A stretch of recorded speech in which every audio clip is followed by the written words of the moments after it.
participer à une discussion instantanée dans Hangouts Chat, il faut d'abord être connecté sur son compte G Suite Éducation. L'accès se fait alors par la gaufre, en cliquant sur Chat, ou bien en utilisant la barre d'adresse du navigateur et en tapant chat.google.com.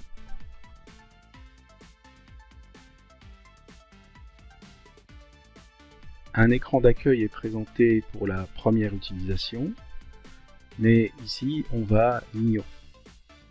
Alors je vois ici qu'un salon m'est déjà proposé pour pouvoir le rejoindre, mais je vais faire d'une manière différente, vous montrer également un autre moyen d'accès.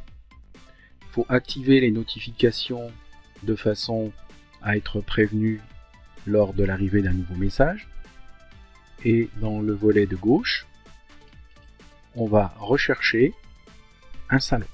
Attention, dans notre établissement, les élèves ne sont pas autorisés à créer des salons.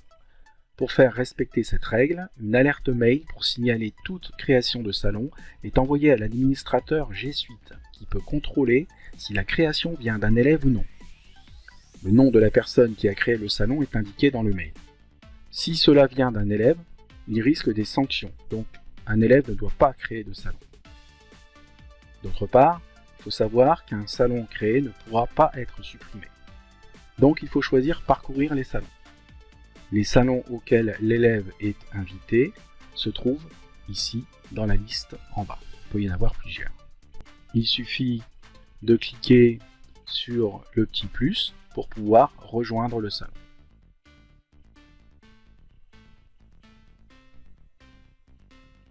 Lis le message de bienvenue et consulte la netiquette, c'est-à-dire les règles de bon usage à respecter avant de commencer à utiliser le chat.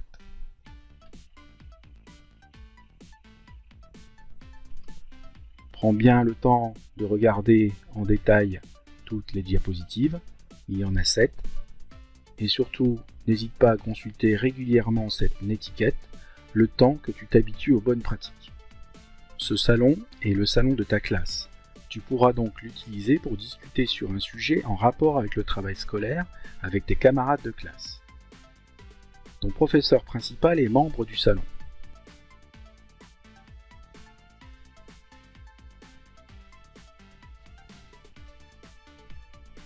Il pourra voir donc toutes les discussions.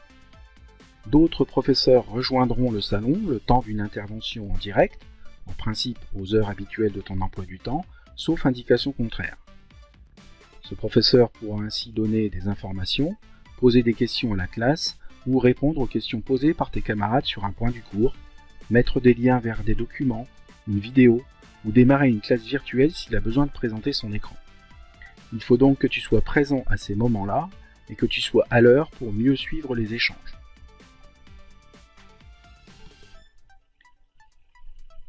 À côté du salon, qui est un espace commun à tous ses membres, tu as aussi la possibilité de discuter en privé avec un camarade ou un professeur. Tu peux utiliser la zone de recherche pour trouver un contact.